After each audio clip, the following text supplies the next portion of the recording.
The Mirror Code. Chapter 1. Shards. The first thing Amira saw was white. Not the quiet white of peace, but the buzzing, antiseptic white of hospital ceiling tiles. They flickered when she stared too long, like they weren't sure if they should stay lit. Her mouth tasted like pennies. Her body felt heavy and floating at the same time. A soft beep kept time beside her. A slow, mechanical heartbeat, not her own. She blinked. Pain prickled in her ribs. Then, Sarah's face, just for a second. Windblown, laughing, alive. Gone.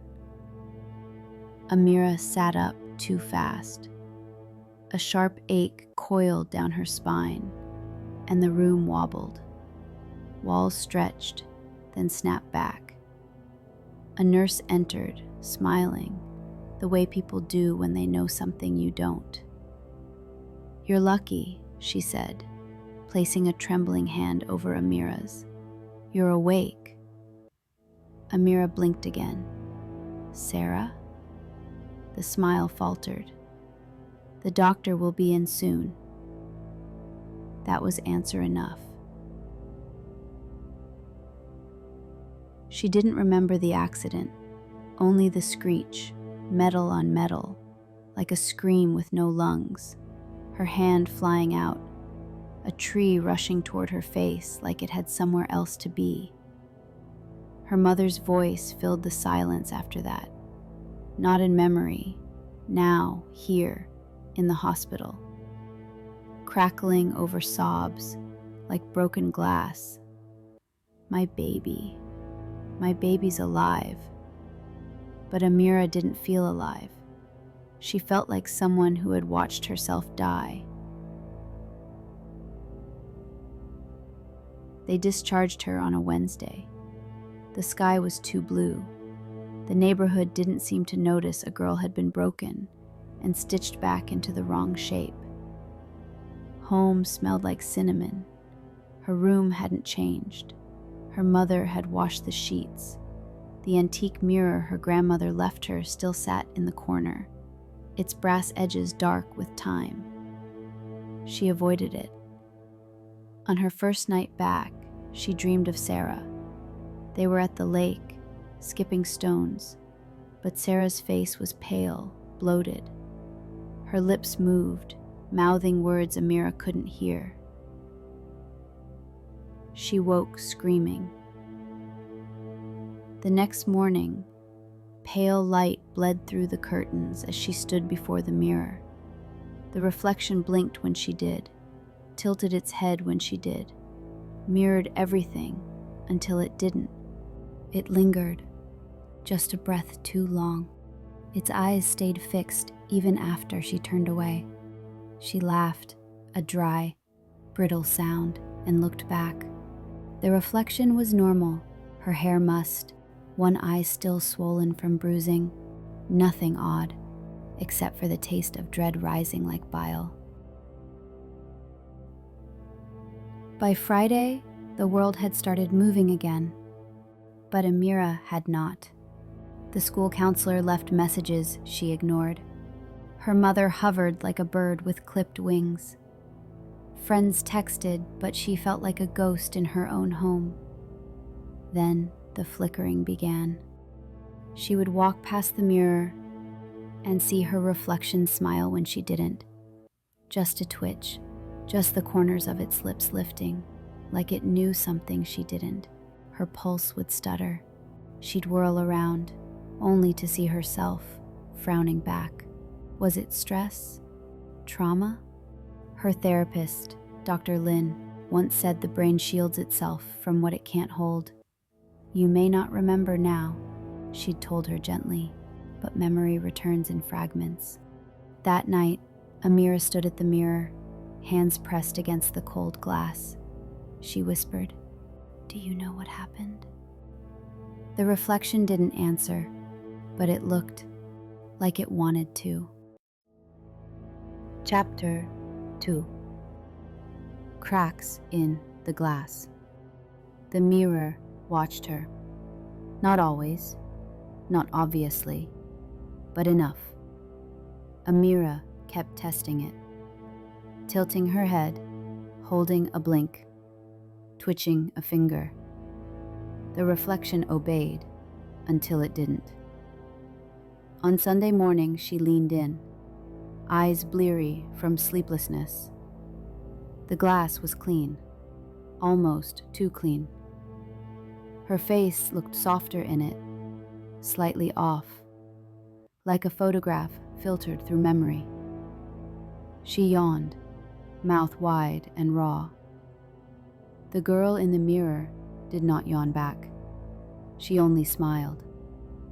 Amira stumbled backward, knocking over a stack of books. The sound brought her mother upstairs. "You okay?" she asked through the door. Amira's voice cracked. "Yeah, just dropped something." She didn't mention the mirror. Her mother was too gentle. Every question came dipped in caution. "How's your head? Do you want to talk? I made soup. You used to like soup." Used to. Before the crash. Before her brain scrambled the past into radio static. Before her reflection came unhinged. Amira barely ate. She sat in her room and listened to the house breathe. Pipes sighed. Floorboards creaked. The mirror didn't make sound, but she could feel it humming. She opened the curtains to let in light. Natural light was supposed to help, Dr. Lin had said. But in the mirror, daylight turned her skin almost translucent, like she was already fading. That night, she saw Sarah again. They were driving, Amira in the passenger seat, Sarah laughing, music loud. Then, a bend in the road, something in the distance, a flash of white. Amira reached for the wheel, or thought she did. She woke up gasping, sweat slick on her neck. The mirror faced her bed. She was certain she had turned it. Later that day, she stood in front of it again, holding a hairbrush like a weapon. Her hands trembled. "What do you want?" she asked the reflection. "What are you?" The girl in the mirror matched her posture, matched her words, but the eyes were brighter, almost amused. Then something else happened. The reflection blinked, out of sync, just by a half second, enough to freeze Amira where she stood. She didn't scream. She didn't run. She reached out, fingers grazing the surface, cold. And then, movement. The mirror rippled, like a breath exhaled. Amira fell back, her knees giving way. She crawled away from the frame, her heart galloping. Behind the glass, the girl remained still. She stopped sleeping. Every time she closed her eyes, she dreamt of other versions of herself. Crying, laughing, screaming, staring, always watching, always from behind glass. Amira began taking notes, little observations, times and dates, behavior changes, her own patterns. Monday, mirror normal, felt dizzy midday. Smell of smoke? No source. Tuesday, mirror self blinked twice when I didn't. Mother didn't notice. Wednesday. Heard Sarah's voice in the bathroom. Said my name, like a warning. She didn't know what she was documenting, but it felt important, like tracking a pattern might tether her to reality.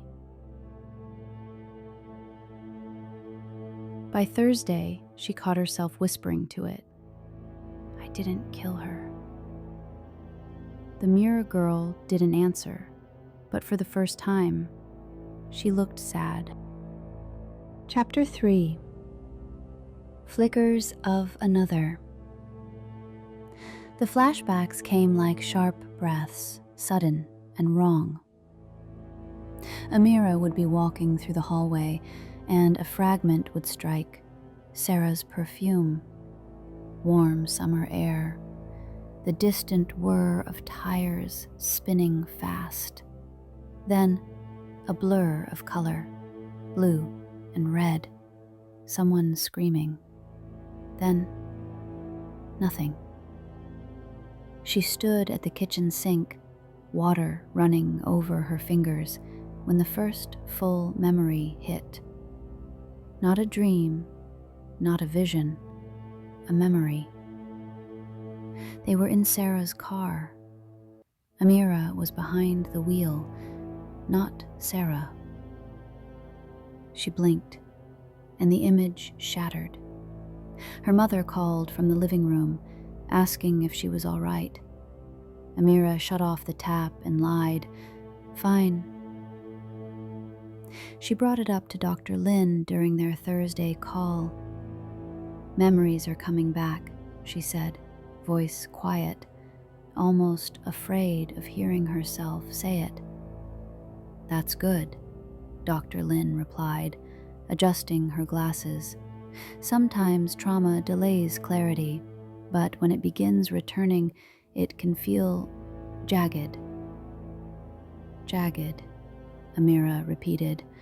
The word felt like it belonged in her mouth. "Do you ever feel like the memories don't belong to you?" Amira's stomach twisted. She nodded. Dr. Lin's brow furrowed. "Amira, sometimes the mind protects itself through fragmentation. It's possible what you're experiencing could relate to dissociative patterns." "Like a disorder?" Amira asked. "Like a way to survive," Dr. Lin said. Amira thought of the mirror, of the girl behind the glass who smiled when she didn't. "I don't think I'm alone." The silence that followed felt like permission. Later, in her bedroom, she stood in front of the mirror with the lights off. Only the street lamp outside bled its weak yellow glow across the floor. "I remembered something," she said. The girl mirrored her lips. "I was driving." The reflection didn't blink. "Did you know that already?" The reflection's mouth curved upward. Not a smile, something sadder, a knowing. She found a photograph in the desk drawer, buried under notebooks and old receipts. A printout of her and Sarah from the spring, cotton candy in hand, eyes red from laughter. But something was wrong. Sarah's face was turned slightly, just enough to reveal fear, not joy, and Amira's smile stretched too wide. She checked the back, nothing written, but when she looked up into the mirror, the reflection held the photo upside down. She looked down at her hand, right side up. That night, she opened an old diary. She used to journal regularly before the fog. The last entry was dated 3 weeks before the accident. It read, "Sometimes I feel like she wants to take over, like I'm the shell and she's the storm." The handwriting was hers, but she didn't remember writing it. She stared at the line until it blurred. Downstairs, the house creaked with wind. Her mother had gone to bed early. The dog next door barked once, then stopped. Amira stood in the bathroom brushing her teeth. The mirror steamed around the edges from the hot water. And then, a face appeared behind her. Not hers. Sarah's. Mouth open, eyes hollow. Amira whirled around. Nothing. She turned back. The mirror was clear, just her, alone. Only now, her eyes were red, like she'd been crying. But her cheeks were dry. Chapter 4. Ghost Messages. It buzzed once. Then again. The vibration came from inside her backpack, long buried in the closet since the accident. Amira froze, her hand still on the closet door. The buzz was faint, but undeniable. Mechanical. Urgent. She hadn't touched the backpack in weeks. Inside, beneath her old notebooks and a crumpled hoodie, she found a phone. Not hers. Slim, black, unfamiliar. It lit up when she tapped it. No password. 6 missed calls. 3 unread messages. Unknown. Are you sure you want to go through with it? Unknown. She trusts you. That makes it easier. Unknown. We meet at 11. Don't back out now. Amira's breath caught. The messages were from 2 days before the crash. She stared at the texts until the screen dimmed. Her heart hammered so loud she was sure the mirror could hear it. Who was the sender? Who was we? She checked the sent messages. There was one reply. Sent. She deserves the truth, but not all of it. The contact name was simply me. Her knees buckled. She sat on the floor, the phone warm in her shaking hands. Later, she showed Dr. Lin the phone during their video call. Have you ever seen it before? The therapist asked gently. No, Amira whispered. Do you recognize the messages? No, but it sounds like me, or a version of me. Dr. Lin didn't respond right away. The silence was heavier than words. Finally, this could be a form of compartmentalization, one part of you protecting another. Or deceiving her, Amira said softly. That night, she returned to the mirror. I found your phone, she said. The reflection tilted her head, slow, like a predator studying prey. Amira held it up to the glass. You sent those messages, didn't you? The girl in the mirror raised her hand, but didn't match Amira's movement. Instead, she pressed her palm to the glass. Amira hesitated, then pressed her own hand to the surface. It felt warm. The notes began appearing after that, scraps of paper tucked into her textbooks, stuck under her pillow, folded into the back of her desk drawer, all in her handwriting, but saying things she didn't understand. You're not ready for the whole truth. Don't let her back in. The crash wasn't an accident, you know that. The last one chilled her most. We were going to tell her that night. We just never got the chance. She turned it over, blank, then glanced at the mirror. The reflection had its fingers pressed to its lips. She started sleeping with the closet door closed, her mirror draped in an old bedsheet. It didn't help. In the dark, she could hear the glass whisper, not words, just presence, breathing that wasn't hers, thoughts that didn't belong. At school, people stared. Some whispered, others avoided her entirely. Only one person approached, Noah from biology. He looked down when he spoke. I heard about the crash, he said. I'm sorry. Amira nodded. He hesitated. You were close with Sarah, right? Her throat tightened. She was my best friend. He nodded again, slow. We all thought, never mind. What? Just rumors that things were weird between you two before the car, before the silence, before her mind split like glass under pressure. That night, another message appeared on the secret phone. You're getting too close. Back off. She stared into the darkened screen. Her reflection blinked back, and then it smiled. Chapter 5. The Journal. It was behind the mirror. Not metaphorically, literally. Amira had removed the dusty bedsheet, determined to face whatever watched her. She stared into the glass, fists clenched, daring it to move. It didn't. But something else did. A sound. A soft metallic click, like something settling. Her fingers trailed the frame. The brass was old, ornately carved, its corners sharp. One corner caught her thumb, bending the nail. She cursed, then paused. There. A sliver of space behind the mirror's edge. She pulled gently. The mirror shifted. A compartment. Inside, a journal.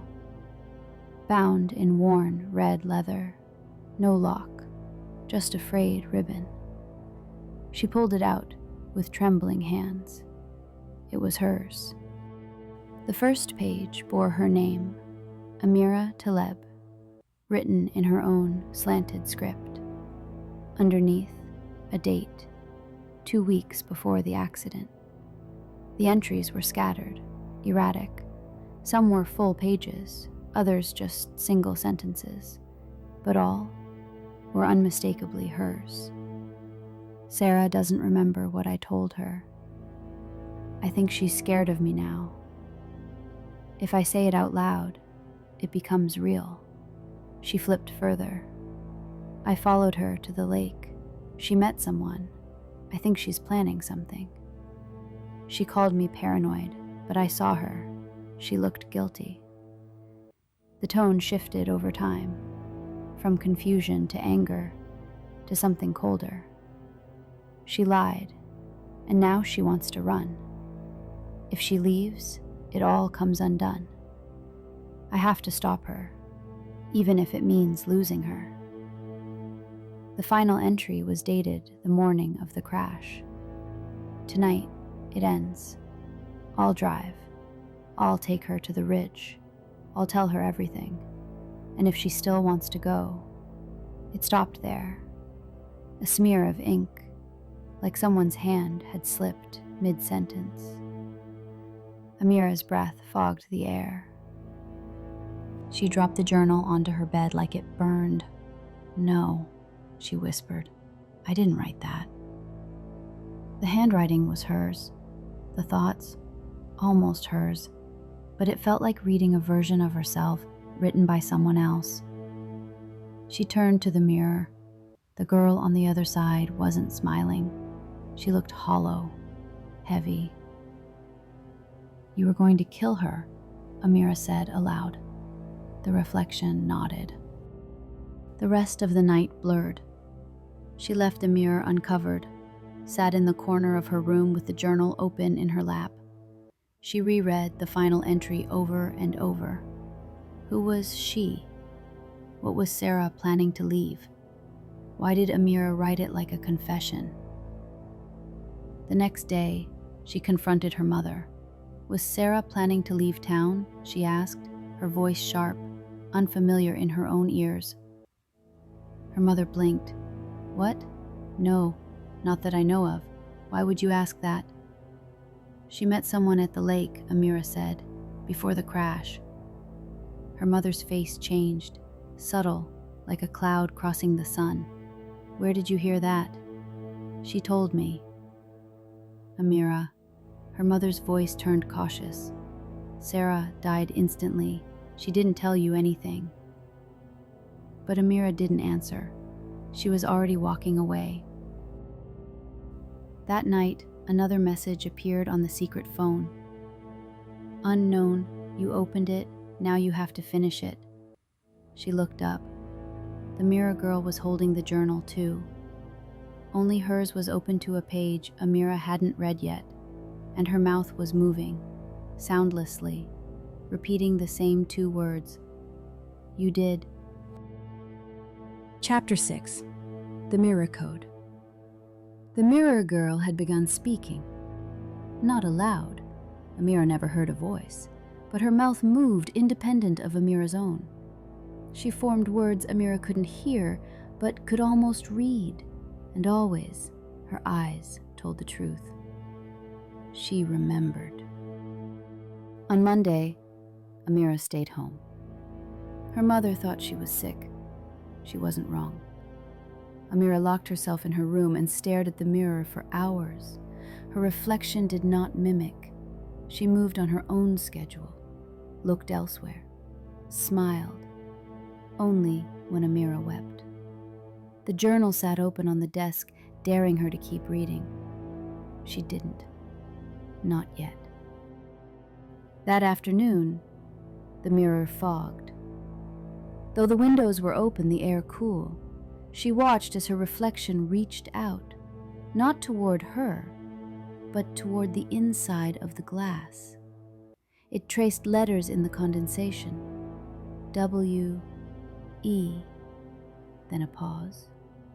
R, E, M, E, M, B, E, R. Amira felt it then, like a thread pulled taut through her chest. She stood, walked to the mirror. "Tell me." The reflection blinked, slow. Then its mouth moved. "You left her." The memory hit like a scream underwater. Sarah crying, Amira driving too fast, her hands on the wheel. No, Sarah's hands on the wheel? Confusion. A road curving too soon, the edge of the ridge, but the part she hadn't remembered until now, until the mirror said it. Amira climbed out. Sarah didn't. She fell to her knees. The journal pressed against her chest, sobbing without sound. Not from guilt, not yet. From knowing, from the brutal clarity of remembering what your own mind had hidden. The reflection watched, didn't smirk this time, didn't move, just waited. Later, when the sun dipped low and the room turned red, she wrote back. She used a lipstick stub, trembling fingers, and the cold surface of the mirror itself. "Who are you?"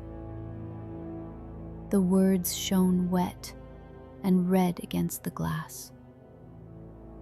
The reflection answered in kind, her hand smearing through the same lipstick, dragging new letters. The one who stayed. That night, Amira spoke aloud. "You knew everything, this whole time." The girl nodded. "You let me forget." A tilt of the head. "You sent the messages, hid the phone." Another nod. "Why?" This time the reflection didn't write. She mouthed it again. "You did." The journal no longer felt foreign. It felt like prophecy. She flipped to a page near the middle, written in tight, frantic script. "I created her. I had to. She could carry it. I couldn't." Amira stared at her own words, horrified. Had she split her consciousness, her guilt, into something she could see? Had she made the girl in the mirror? Or had she simply let her out? The next message came not on paper, not on the secret phone, but from within.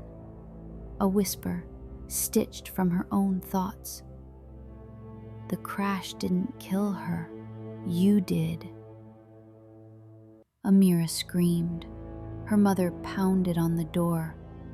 Amira, what's going on? Amira couldn't answer, because the girl in the mirror wasn't in the mirror anymore. She was standing behind her. Chapter 7, Collision Site. She waited until midnight. The house was still, her mother's light long out. The silence of a suburban street swallowed her footfalls as she stepped outside, journal tucked under one arm, the secret phone in her back pocket. The mirror girl had not followed, but Amira knew she was with her. The road to the ridge curved like a question mark no one had answered. Trees bent over the shoulder, their limbs skeletal in the moonlight. Gravel shifted beneath her sneakers as she climbed, heartbeat matching her breath. Irregular, sharp. It felt like returning to a crime scene, because it was. The crash site wasn't marked. No flowers, no candles, just a broken section of guardrail and the faint imprint of memory burned into asphalt. Amira stood at the edge and closed her eyes. The scent of burning rubber returned. Screams. Hers, Sarah's, both. Then, impact. But beneath the sensory fragments, a deeper knowing surged up. She hadn't swerved to save Sarah. She had swerved to silence her. The memory unraveled in full. They had fought, the whole drive. Sarah had discovered the messages, the plans Amira had made, the second phone, the surveillance. You were going to trap me, Sarah had said. Use what I told you. I was trying to protect you, Amira had shouted. No, you were trying to control me. The words were knives. Amira had reached for the wheel in a rage. A flash, a moment, a choice. The journal had called it, even if it means losing her. Now, standing on the ridge, she understood what the mirror had shown her, why the reflection existed. She had needed someone else to blame, someone who looked like her, who remembered the parts she refused to. A scapegoat, with her face. She took out the journal, held it open to the final page. Then she did something she hadn't since the crash. She spoke Sarah's name. I'm sorry. The wind picked up, tugging at her sleeves. She stepped closer to the edge. The secret phone buzzed in her pocket. One final message. From unknown. Finish it. She looked up and saw her reflection in the shattered metal of the guardrail. It blinked, then mouthed one word. Together. Amira stood at the edge.